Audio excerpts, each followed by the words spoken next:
हम लोग चर्चा चालू करते हैं। अभी जो हम लोग बात कर रहे थे तो एक ओवरव्यू ले रहे थे कि स्टॉक मार्केट क्या है और उसकी क्या वैल्यूएशंस है और कैसे वैल्यूएशंस उसकी होती है, इसको थोड़ा समझने की हम कोशिश कर रहे हैं। की इंडस्ट्रीज की बात आई कि हम उसको नेशनलाइज कर देंगे, जो भी गवर्नमेंट होगी या जो भी समाज होगा, जो भी परिस्थिति होगी। अब एक कल्पना कीजिए, समाज के अंदर ये पता चला कि ये एक प्रौद्योगिकी की थ्योरी आई है, उसके ये सिद्धांत है, तो स्पेकुलेशन का क्या होगा? अपने आप से स्पेकुलेशन रिड्यूस होता जाएगा। ऐसा नहीं कि एक सेकंड में ग्रोथ आ गया, ऐसा नहीं होता। जैसे ही लोगों को पता चलेगा ऐसा हो गया तो लोग स्पेकुलेशन बंद कर देंगे, कम कर देंगे, या कोई बहुत कम लोग होंगे जो उसको रिस्क लेंगे, शेयर वैल्यू धड़ाम से कम हो जाएगी। इसमें नुकसान किसका होगा? जिसका शेयर में पैसा लगा है। इंडिया में कितना पैसा लोगों का लगा हुआ है? ये जो 5 ट्रिलियन वैल्यू बोली, ये केवल इंडिया की वैल्यू नहीं है, इसमें पूरे लोगों ने किया हुआ है। लेकिन उसका एक छोटा सा एग्जाम्पल हम आपको बता रहे हैं। हर महीने करीब 10,000 करोड़ रुपए हमारे स्टॉक मार्केट में म्यूचुअल फंड के थ्रू लोगों को पैसा जा रहा है। जो यहाँ के लोग हैं, जो एम्प्लॉइज हैं, लोग 5,000-10,000 रुपए की SIP किए हुए हैं, उनका पैसा कहाँ जा रहा है? स्टॉक मार्केट में थ्रू म्यूचुअल फंड जा रहा है। सभी ने पैसा लगाया हुआ है। अब अभी तक मान लीजिए उनके 10 लाख करोड़ रुपए म्यूचुअल फंड में है, उनका क्या होगा? उनका तो नुकसान होगा ना, उनकी वैल्यू तुरंत रिड्यूस हो जाएगी। मैं इस बात को यहाँ इसलिए कह रहा हूँ कि जैसे ही ये हवा चलेगी कि प्रौद्योगिकी एक ऐसे सिद्धांत, सब लोग उसको लाइक कर रहे हैं, एक आंदोलन चालू हो गया है और सब लोग कह रहे हैं नहीं, हमको ये व्यवस्था नहीं चाहिए, ये व्यवस्था चाहिए। हम एक इमेजिन करते हैं इस वर्ड को। फिर क्या होगा स्टॉक मार्केट का? आपकी वैल्यू तो जो आपने जमा किया था 10 लाख करोड़ रुपए, मुश्किल से 10,000 करोड़ रुपए उसकी वैल्यू नहीं है, क्योंकि वो सिमट करके बुक वैल्यू पर आ जाएगा कि बैलेंस शीट में उस कंपनी की वैल्यू क्या है, तो उसकी वैल्यू बहुत कम रहेगी या कम होगी। एक हमारे इकोनॉमिस्ट में है डॉक्टर रवि बात्रा, सब लोग हम लोग के बारे में जानते हैं। 2008 में ऐसे स्टॉक मार्केट डाउन हो रहा था, कोलैप्स होने की पोजीशन पर आ गया था।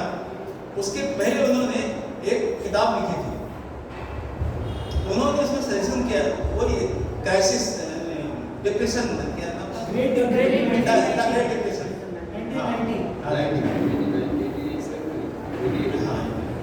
वो 1990 में रिज्यूम कर रहे थे। ब्लैक फ्राइडे उन्होंने इसमें लिखा हुआ है कि करना क्या चाहिए, हमारे स्टॉक मार्केट कोलैप्स हो जाएगा तो हमको क्या करना चाहिए। उन्होंने कहा, और उसमें लिखा हुआ है, the gold will have always it's value. तो जो लोग केवल स्टॉक मार्केट में पैसा डाल रहे हैं, बहुत बड़ा रिस्क ले रहे हैं, अपनी सुविधा के अनुसार कुछ पैसा गोल्ड में हमेशा रखना चाहिए।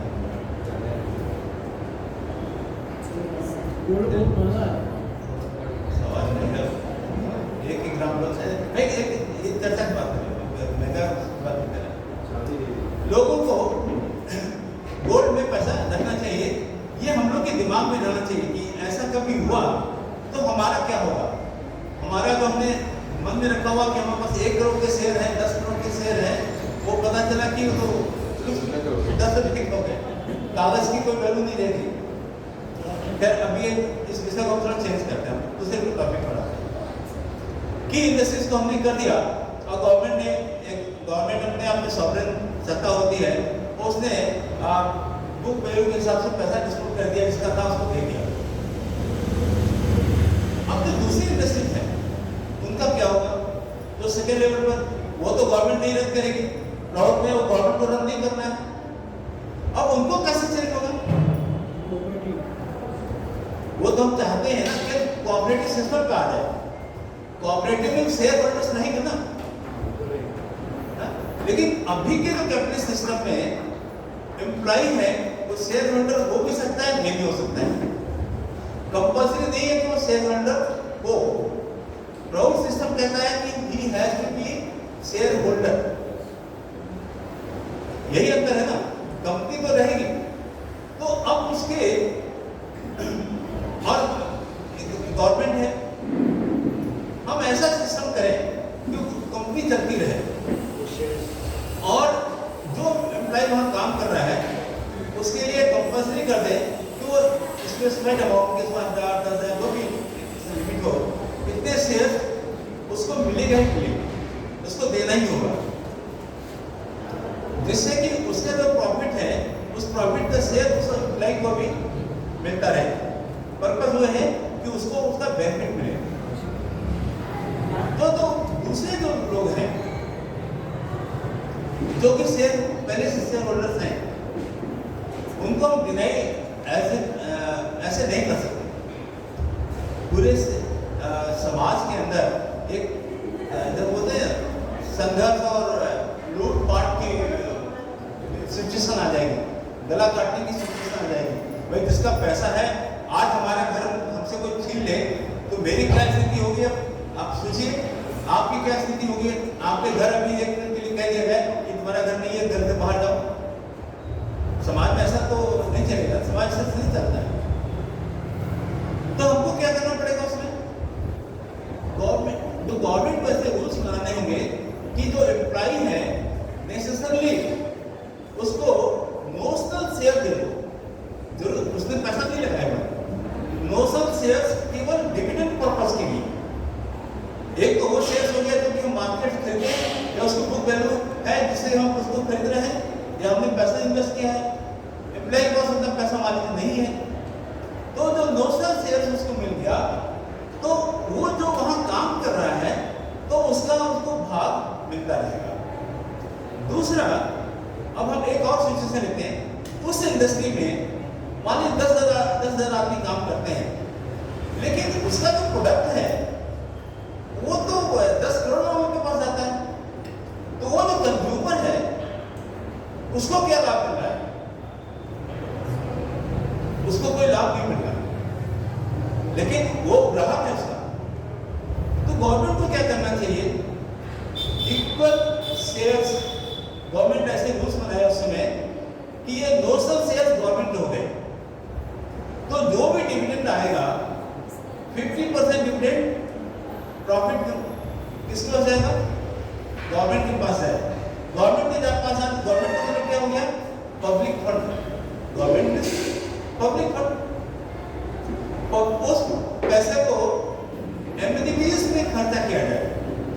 जैसे हम लोग समझते हैं ना, वेल्थ दो प्रकार का होता है, एक है प्राइवेट वेल्थ, एक है पब्लिक वेल्थ।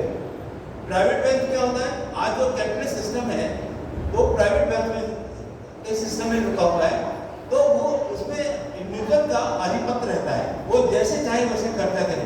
अपनी बीवी को 10,000 करोड़ का वो याद दे दे या उसको गहना दे दे, उसकी मर्जी है।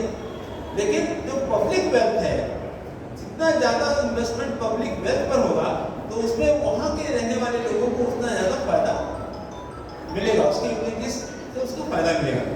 तो गवर्नमेंट को उसमें ऐसे इंडस्ट्रीज में, क्योंकि जो प्रॉफिट कुछ लोगों तक ना जाए, वहां पर यह सिस्टम लेकर लाया जाएगा। प्लस मान लीजिए ऐसी व्यवस्था है, मान लीजिए टाटा ग्रुप है, एक एग्जाम्पल लीजिए। टाटा ग्रुप ने सारे शेयर्स को टाटा सन्स के नाम पे रखा हुआ है। टाटा सन्स अपने आप में एक ट्रस्ट है। टाटा सन्स के पास में जो डिविडेंड है, मान लीजिए 25,000 करोड़ 30,000 करोड़, कम से कम ज्यादा हो सकता है, हर साल उसके पास में जाता है। टाटा सन्स के जो ट्रस्टीज हैं वो 20-25 फैमिलीज हैं, उससे ज्यादा नहीं है। तो वो 25-30 हजार करोड़ रुपए हर साल उनके पास में आता है, कोई काम नहीं करते। केवल टाटा सन्स वो सारे जो शेयर्स टाटा ग्रुप में है उसका मालिक है, इसलिए उसके पास जो पैसा जा रहा है। तो क्या हम इतना बड़े वेल्थ को एक ट्रस्ट में या एक आदमी को हम देना चाहेंगे? तो क्या होता है, कुछ लोगों को कंट्रोल करना आसान है, मैक्सिमम लोगों को कंट्रोल करने की कोशिश करेंगे तो फेल हो जाएंगे। तो ऐसे ऐसे जहां पर शेयर होल्डिंग बहुत ज्यादा है, वहां पर कुछ नियम बना करके सरकार के द्वारा यदि ऐसा कर दिया जाए कि भाई किसी भी आदमी के पास में 10% से ज्यादा शेयर होल्डिंग नहीं होगा। हमने एक नियम, अभी तो 80% 90% तक है लोगों के पास, 10% से ज्यादा नहीं होगा। तो हम सिस्टम को क्लोज नहीं करने दे रहे, हम कुछ लोगों को टारगेट कर रहे हैं। तो उन लोगों को टारगेट करके हमने अपना पर्पस कर लिया, तो ट्रांजिशन हमारा स्मूथ होगा। हम बाद में क्या करेंगे वो एक अलग बात होगी। बाद में कैसा माहौल बनता है, कैसी प्रॉस्पेरिटी डेवलप होती है, कि ग्रोथ इसलिए नहीं है कि सबका कम कर दो, ग्रोथ है सबको ज्यादा से ज्यादा दे दो। ग्रोथ का सिद्धांत है सभी को स्मृति बनाओ, सबके पास में खूब पैसा हो, लोग खूब पैसा खर्चा करें। ग्रोथ इसके लिए बना है। बाबा ने कभी नहीं कहा कि तुम ऐसा कम करो। और बाबा का जो एक सिद्धांत है, जो इकोनॉमी में साइको इकोनॉमी, जो आज दादा ने क्लास लिया था, उसमें एक पहलू और भी है। मान लीजिए सभी लोग आनवानी है और अपरिग्रह का हमने पालन करना शुरू कर दिया, तो हमारे पास 10 कपड़े हैं, हम 2 ही कपड़े से काम चलाएंगे ना। हमारे पास में 3 चप्पल है, हम 1 ही चप्पल से काम चलाएंगे, खर्चा कम करेंगे। अरे खर्चा कम करेंगे तो इकोनॉमी कैसे चलेगी, देश की इकोनॉमी कैसे चलेगी। आप खर्चा करते हो तो किसी और का खर्चा निकलता है। आप ये देखिए, हम कोई खर्चा कर रहे हैं, किसी को कुछ फायदा हो रहा है तो उसका घर चल रहा है, और आप एक कंजूस हो जाए, सब अपने पैसे अपने पास में लेकर रख लें, तो इकोनॉमी करप्ट हो जाएगी। तो साइकिल इकोनॉमी में क्या है, लोगों की आवश्यकताओं को बढ़ाया जाए, लोग ऐसा नहीं हो प्रतिपयी हो जाए, ऐसा नहीं है। ग्रोथ का सिद्धांत ये नहीं कहता। इसलिए साइको इकोनॉमी का जो सब्जेक्ट ये है कि हम सभी के लोगों की आवश्यकताओं को, नई नई चीजों का आविष्कार होगा, नए नए सुविधाओं को दिया जाएगा जो अभी हम सोच नहीं सकते हैं। जैसे आज से 50 साल पहले हम सोच नहीं सकते थे कि हम हर एक घर में मोबाइल होगा, बिना मोबाइल के जीवन एक दुष्कर हो जाएगा। 50 साल पहले नहीं हम सोच सकते थे, आज है। तो हमारा जो साइको इकोनॉमी का जो बाबा का जो कंसेप्ट है, इसलिए है कि हम नई नई चीजों को लोगों को देंगे, उनकी सुविधाओं को बढ़ाएंगे, जिससे कि इकोनॉमी भी बहुत ग्रो करेगी। इकोनॉमी को कम नहीं करना है। तो यदि समाज में प्रॉस्पेरिटी को लाना हमारा उद्देश्य है, सबको धनशाली बनाना उद्देश्य है, तो समाज में क्या हुआ, कोलैप्स नहीं करेगा समाज में। क्योंकि जो 90% लोग जो है उनको पैसा मिल रहा है, तो हमको ये देखना है कि उन लोगों को किसी तरह से तकलीफ ना हो, उनकी सुविधाएं बहुत ज्यादा बढ़ती चली जाए। ये ग्रोथ के सिद्धांत में इसको मानकर करना होगा। यही हमारा ट्रांजिशन होगा from capitalism to growth system, ऐसा मैं सोच रहा हूँ। आप लोग भी अपने आप में सोचिए, कुछ और बातें मन में आएंगी, उस पर विचार करेंगे। इस तरह के और भी बहुत सारे सिस्टम हो सकता है। स्टॉक मार्केट को इसलिए हम लोगों ने चुना है कि कैपिटलिज्म का जो आधार है स्टॉक मार्केट है, और वही ऑर्गेनाइज्ड कैपिटलिज्म है। कैपिटलिज्म का कोई घर में बैठकर दुकान चला रहा है, उसको कैपिटलिस्ट कहेंगे, ये हमारी भूल होगी। रोजी रोटी सबको करनी है, सबको प्रॉफिट कमाना है, बिना प्रॉफिट के कोई काम नहीं होता। लेकिन अनड्यू एक्युमुलेशन जो है, बहुत ज्यादा जरूरत से ज्यादा एक्युमुलेशन है, उसके ऊपर के थोड़ा सा कंट्रोल हुआ, जिससे कि दूसरों को असुविधा हो रही हो। हमारे पैसा करने से उस आदमी को दिक्कत हो रही है, तो वो पैसा जो हमने एक्युमुलेट किया हुआ वो प्रॉब्लम है। यदि हमारे सबके पास में ज्यादा पैसा हो जाए तो कोई प्रॉब्लम नहीं है। तो और प्रश्न है इसके ऊपर, तुम बात के स्टैंडर्ड बढ़ जाएगा, बढ़ाना है कोई साइकिल के स्टैंडर्ड। इसी जमाने में जैसे फ्रिज को लग्जरियस मानते थे, बाद में नीड हो गया, साइकिल भी नीड की, और बाइक लग्जरी के साथ बाइक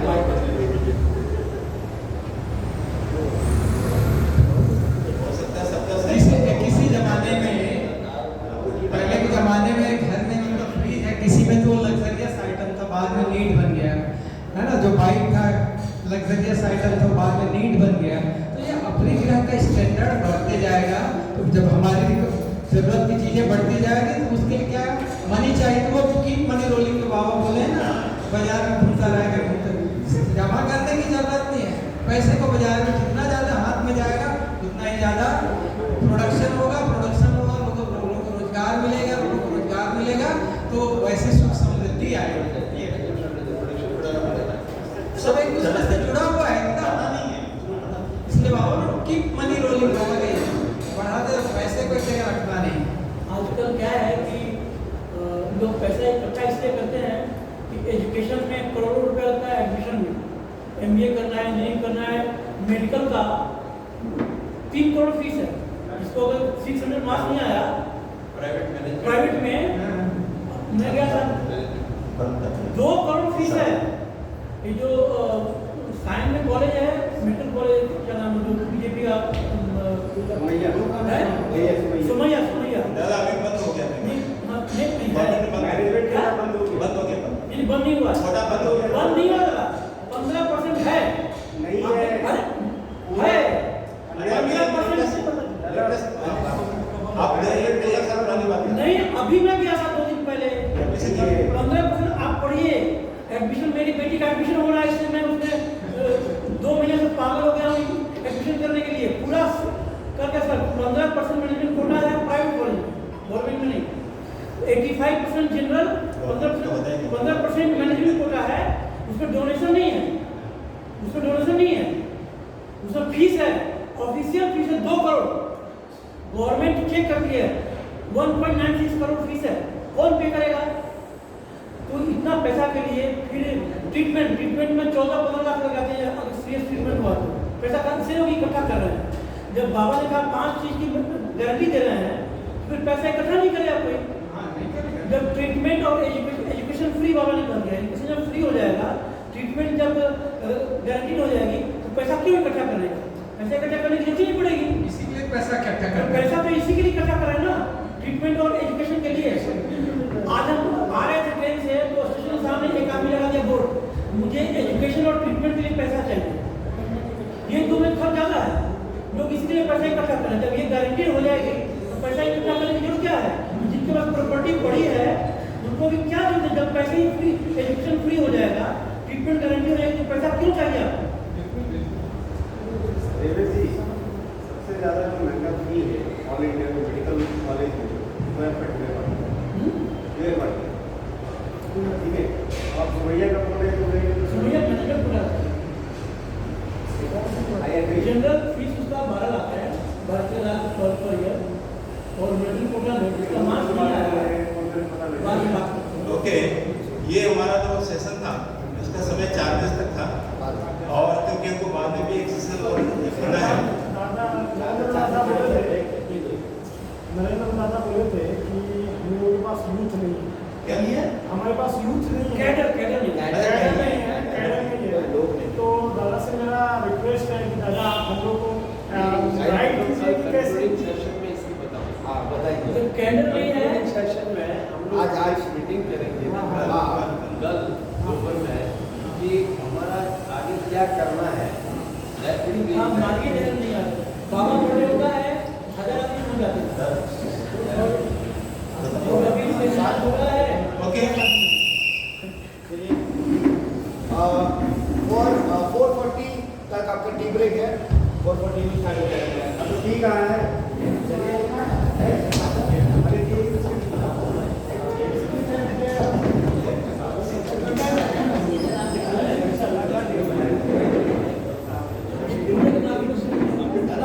आप आगे कीजिए ना।